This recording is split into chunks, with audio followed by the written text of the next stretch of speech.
My husband looked at me across our own kitchen table like I was a stranger he'd just met. He said, "I don't know who you are anymore. 14 years of marriage. 14 years." And it took one missing envelope of cash for him to stop believing a single word out of my mouth. That was Melissa Carter, describing the night her marriage nearly ended over $3,000 she says she never touched. She and her husband, David, had built 14 years together on the kind of quiet, unremarkable proof that holds a family in place. A modest house, 2 teenage children, coffee made before the other one woke. None of that history saved her the night David decided he no longer believed her. What happened over the following 6 months would test everything she thought she understood about loyalty, and prove that the person hiding the truth is sometimes standing closest of all. The question at the center of it was simple and impossible.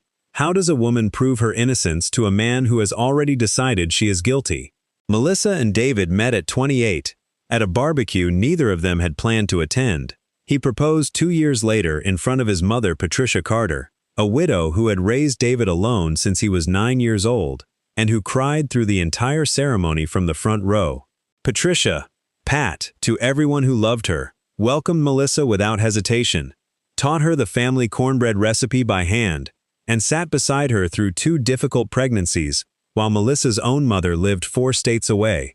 David rarely spoke about his own father, who had left when David was 9 without a note or a phone call, leaving only an empty side of a closet and a wife who had to explain the absence to a 9-year-old boy without fully understanding it herself. David built much of his adult identity around never becoming the kind of man who disappears on the people who depend on him, and without ever naming it out loud, he carried a lifelong, quiet fear of being the one deceived, the one left holding an explanation that made no sense. That closeness became the quiet architecture of the marriage. It also became, years later, the exact thing David would use as evidence against his wife. The early years of the marriage carried the ordinary texture of a life being built rather than performed. Their first apartment had a card table for a dining set for almost a year, and David kept the receipt from it taped inside a kitchen cabinet as a private joke between them. Their daughter arrived first, then their son 2 years later, and Pat came to every school recital, every graduation, sitting in the same third-row seat out of habit until it became, without anyone deciding it, hers. Melissa kept a shoebox of ticket stubs and hospital bracelets on the top shelf of their closet, the kind of small archive that never gets shown to anyone but still gets kept for 30 years. None of that history disappeared the night David stopped believing her. It simply stopped being enough on its own. David's younger sister, Jenna, existed at the edges of the family in a way no one examined closely. 10 years younger than David, she had gone through a divorce that left her with debts she never disclosed the size of, a repossessed car she hid from the family for 8 months, and a second job she quietly quit when the hours became unmanageable. She called on holidays. She sent cheerful text messages that did not match the tired sound of her voice on the rare calls David actually got through to her. Nobody worried about Jenna the way they should have. That single detail, overlooked for years, would end up costing Melissa nearly everything. At family gatherings, Jenna had a habit of arriving late and leaving early, always with a reason that sounded reasonable enough not to question. A work call, a headache, a babysitter running behind schedule. She stopped posting photographs of her apartment online sometime after the divorce, and if anyone noticed, no one mentioned it. Melissa had once offered to help her put together a budget spreadsheet after a particularly rough Christmas, and Jenna had laughed it off, said she was fine, and changed the subject to David's kids instead. Melissa let it go, the way people let go of 100 small warning signs a year, each one too small on its own to justify the discomfort of asking a direct question. Before the divorce, Jenna had been the sibling who hosted every 4th of July, who kept a spare key for half the neighborhood, who never once let a friend's move happen without showing up with pizza and extra hands. The version of her that emerged afterward, quieter, thinner, quicker to leave a room, was easy for the family to mistake for someone simply adjusting to being newly single, rather than someone drowning in a debt she had convinced herself she could out-earn before anyone noticed. Pat's memory began slipping in her late 60s, the way it does for so many families. Nothing dramatic at first, just a story repeated twice in one sitting, a bill paid twice in the same month. It was Melissa who noticed before David did. She sat with Pat on Sunday afternoons going through old photograph albums, listening to the same stories about David as a boy, understanding that for Pat, telling them again was not repetition, it was reassurance. Melissa suggested a separate joint account, set aside strictly for Pat's care, her aid, her medication, her housing costs, so no forgotten bill could ever put her at risk. David agreed immediately, grateful someone was paying closer attention than he had time to. One Sunday, Pat asked Melissa the same question about her late husband's watch 3 times within 20 minutes, each time as though for the first time, and Melissa answered gently each time without correcting her. Another afternoon, Pat handed Melissa a stack of unopened mail she had been meaning to sort for weeks, admitting quietly that the numbers on the envelopes had started to blur together in a way she found frightening but had not told anyone. Melissa began keeping a small notebook in her car, logging dates and details of these visits, not out of suspicion but out of care, so that if anything ever needed to be reconstructed for a doctor, the timeline would exist somewhere other than memory. For the first year, the account ran without incident, aid payments went out on schedule, prescriptions were covered without a missed cycle. David checked the balance occasionally, more from habit than concern, and it always matched what it should.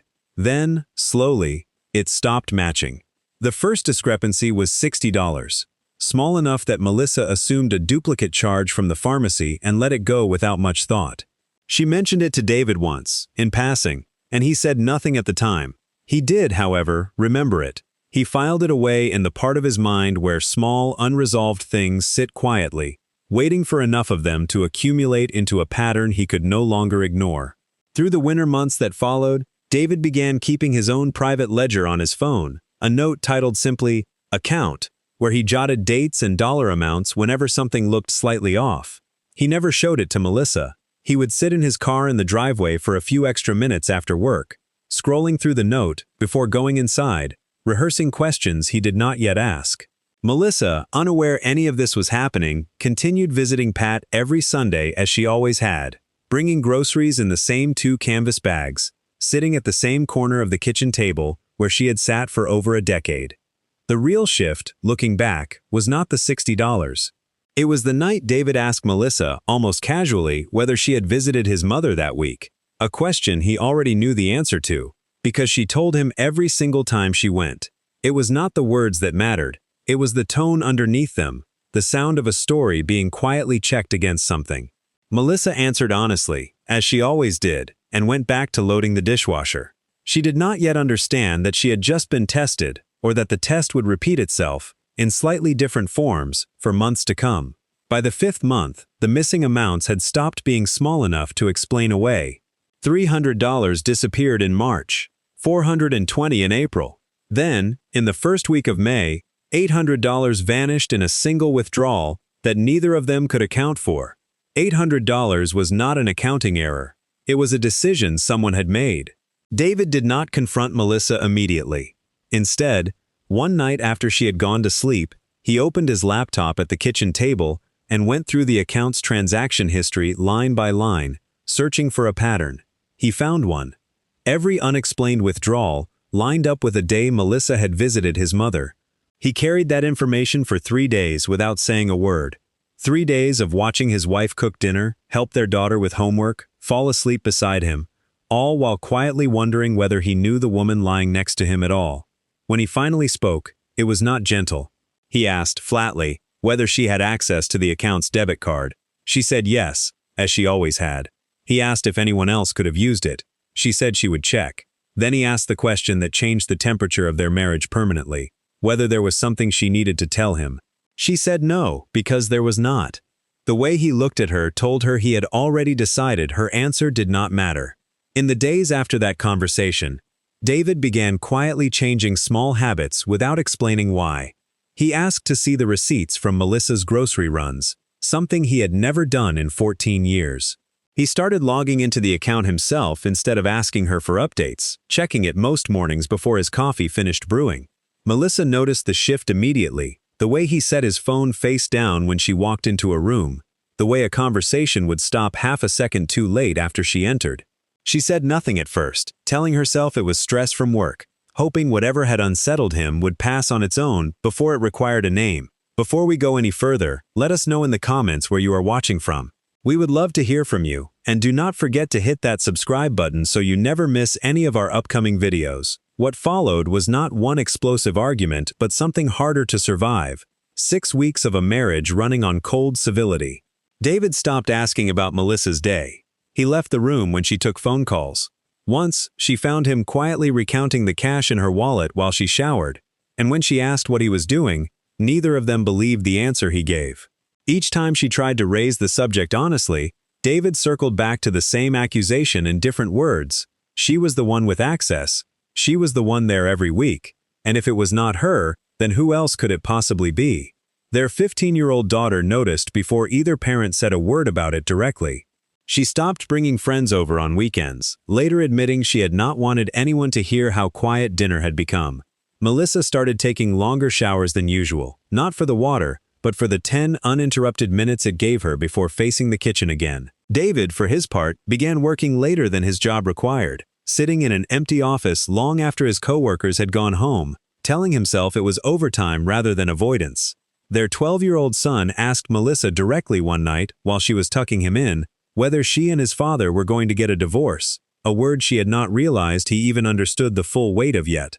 Melissa told him no, and meant it, though she lay awake afterward, wondering if she had just made a promise that was no longer entirely hers to keep. Neither of them said the word divorce out loud during those 6 weeks, but both of them had, at some point, quietly looked up what one would cost. David did his searching 3 weeks into the cold stretch, sitting in his parked car outside a strip mall on his lunch break, closing the browser tab before he had finished reading past the second result. He did not tell anyone he had done this, not even Jenna, whom he still called most weekends out of habit. He deleted the search history that same afternoon, an act that struck him, even as he did it, as exactly the kind of quiet secrecy he had spent 6 weeks accusing his own wife of. Melissa confided in a coworker at the hospital during a lunch break, the first person she had told, sitting in her car in the parking garage rather than the break room where anyone might overhear. She did not cry while she explained it, which surprised her more than it surprised her friend, and she remembers being far more unsettled by how calm her own voice sounded, describing a marriage that felt like it was quietly ending. Her coworker asked her one direct question, whether she had actually done anything wrong, and Melissa sat with the silence after answering no, for longer than she expected to need. At night, after David had fallen asleep, Melissa began writing down the exact dates of her visits to Pat's house in the Notes app on her phone, along with what she had bought, what time she had arrived, and when she had left. A private record, built entirely to defend herself, in case she was ever asked to account for a day she could no longer clearly remember on her own. She never showed David the list. Keeping it made her feel less like a wife protecting her marriage, and more like a suspect preparing for a case that had not yet been formally brought against her, and she hated that feeling, almost as much as she hated the silence it was meant to survive. What made the situation harder to untangle was that Melissa carried a suspicion of her own, one she had never spoken aloud. She had noticed, months earlier, that Jenna's visits to Pat had grown slightly more frequent, always on weekdays, always brief, always timed for when Melissa herself was not expected. She had noticed Jenna asking Pat, more than once, whether she remembered where she kept her old checkbook and the account details tied to it. She told herself it was nothing. Jenna was family, Jenna loved her mother, and it felt disloyal to suspect otherwise without proof. That silence, born out of loyalty to a family she had married into, would keep David's suspicion pointed entirely at her for weeks longer than it needed to be. Once, arriving at Pat's house earlier than expected, Melissa had seen Jenna's car pulling out of the driveway in a hurry, and when she mentioned it later that evening, Jenna claimed she had only stopped by to drop off a birthday card. Melissa checked the mantle for the card 2 days later. It was not there. She told herself she had simply missed it, tucked somewhere among Pat's other cards and papers, and did not bring it up again. It was a small, forgettable inconsistency, the kind that only becomes meaningful in hindsight, once it is no longer alone. The turning point arrived on a Tuesday in June. Pat called Melissa in real distress, unable to find nearly $1,000 in cash she had been saving in an envelope in her nightstand drawer for her grandchildren's birthdays. Melissa drove over immediately and searched the bedroom with her for almost an hour, checking every drawer twice, running her hand along the underside of the nightstand, unfolding every sweater in the closet in case the envelope had slipped inside one. Pat sat on the edge of her bed the entire time, apologizing over and over for causing trouble, And Melissa kept telling her it was not trouble, it was nothing, even as her own hands had started to shake somewhere around the 40-minute mark. The envelope never surfaced. That night, Melissa told David everything, her suspicion about Jenna, the pattern of visits, the questions about the checkbook. She expected, finally, to be believed. Instead, David's face moved through something worse than anger. It moved through disappointment.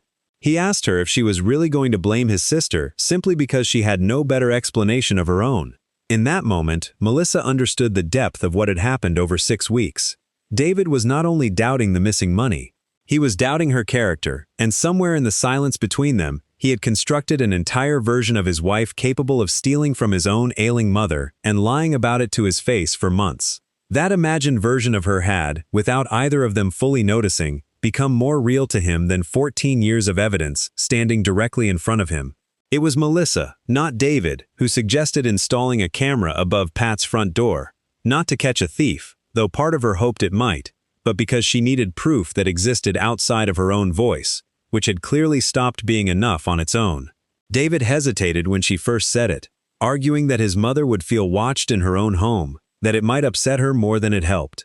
Melissa pointed out, quietly, that Pat had already lost track of $1,000 in cash and did not need a debate about privacy standing between her and an answer. She ordered the camera herself that same night before David could change his mind and left the box sitting unopened on their kitchen counter for 2 full days, a small square reminder of the conversation neither of them wanted to finish. David mounted the small camera 2 days later, angled toward the porch and entryway, framed to the family as a safety measure for a vulnerable woman living alone. Neither of them said aloud what they both understood it was really for. 3 weeks passed without incident. Then, on a Wednesday afternoon, David's phone buzzed with a motion alert at exactly 20 minutes to 3. He was not expecting anyone at his mother's door, and he opened the footage out of idle habit, assuming a delivery driver. What he saw instead made him sit down in the middle of his office in front of his coworkers and stop breathing for a moment. After that afternoon, nothing about the story could go back to what it had been. The footage showed Jenna letting herself into Pat's house, using the spare key kept beneath the porch planter, a key only family knew existed. She walked directly to Pat's bedroom, not the kitchen, not the living room, and emerged 11 minutes later with what was unmistakably an envelope tucked into her jacket pocket. She sat with Pat afterward for exactly 6 minutes, hugged her goodbye, and left. The pattern repeated 4 more times over the following 2 weeks, each instance recorded, each one identical in shape. David watched the clips more than once before he said a single word to anyone else in the family, replaying the same 11 minutes until the shock of it had fully settled into something closer to certainty. He drove home that evening and sat in the driveway with the engine off for nearly 20 minutes before going inside. When he finally showed Melissa the footage on the kitchen table where their marriage had nearly ended weeks earlier, she watched it once, silently, and then asked him to play it again. She did not say anything triumphant. She did not say she had told him so. She simply reached across the table and turned his phone screen down once the second viewing ended, as though she needed the image to stop existing in front of her for a moment before either of them could speak. When David finally confronted Jenna, she did not deny it for long. The truth surfaced in pieces, the way it usually does when someone has carried something too heavy for too long alone. The debts from her divorce were larger than the family had ever known. She had started borrowing from her mother's account with every intention of paying it back, certain the next paycheck would close the gap. It never did. She had not set out to let Melissa take the blame. She had simply never corrected the assumption once it began forming, because correcting it meant confessing everything else alongside it. Silence had felt easier. It usually does, right up until the moment it stops being possible. Jenna cried through most of the conversation, sitting on David's front porch steps because she said she could not bring herself to sit inside his house.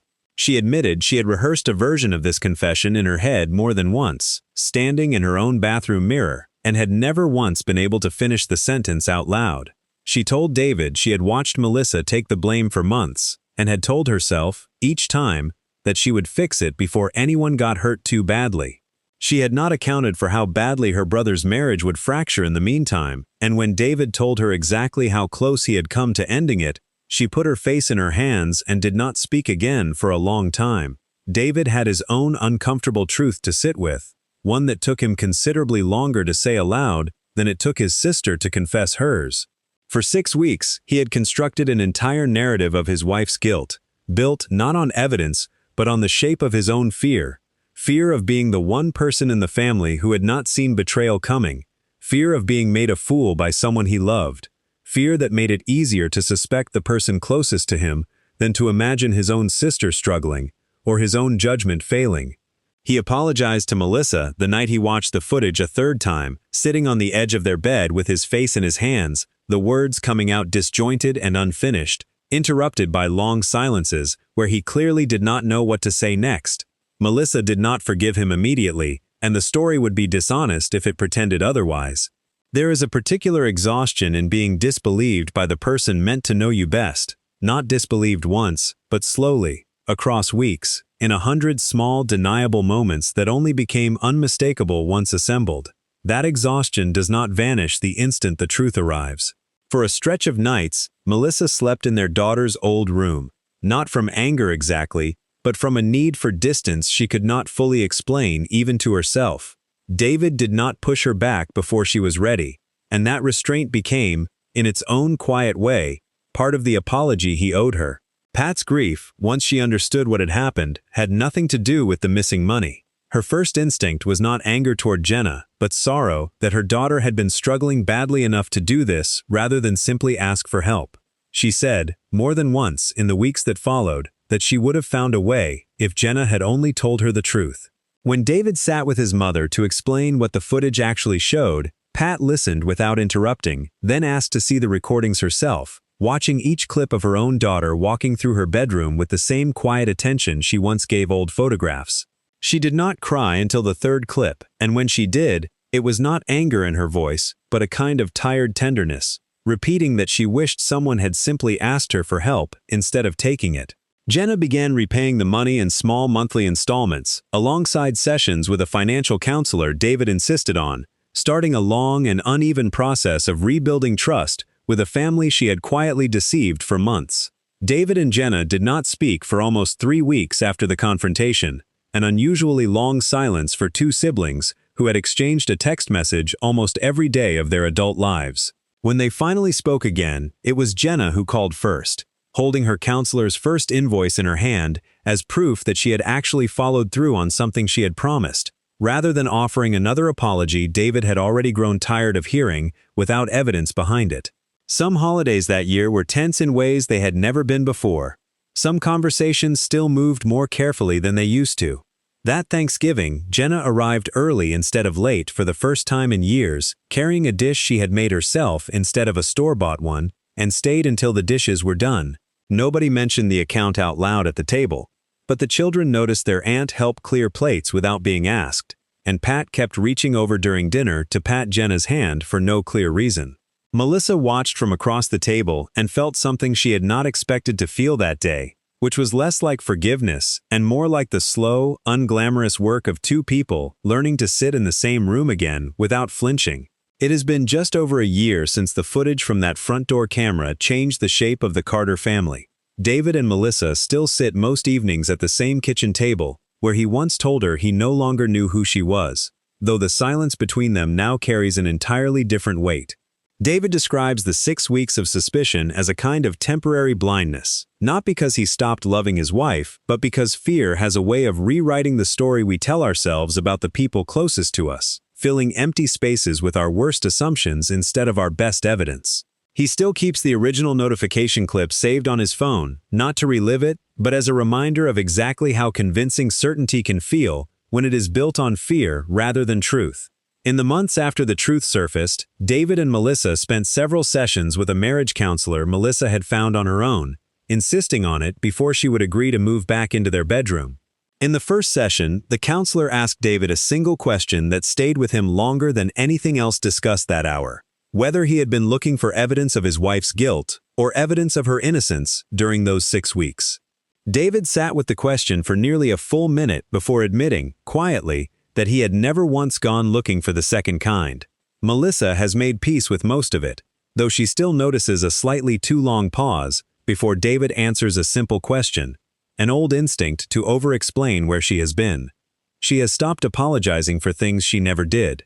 Jenna is still repaying her debts, still attending counseling, still working to rebuild a version of trust that will likely never look exactly as it did before, because trust, once broken, rarely returns unchanged.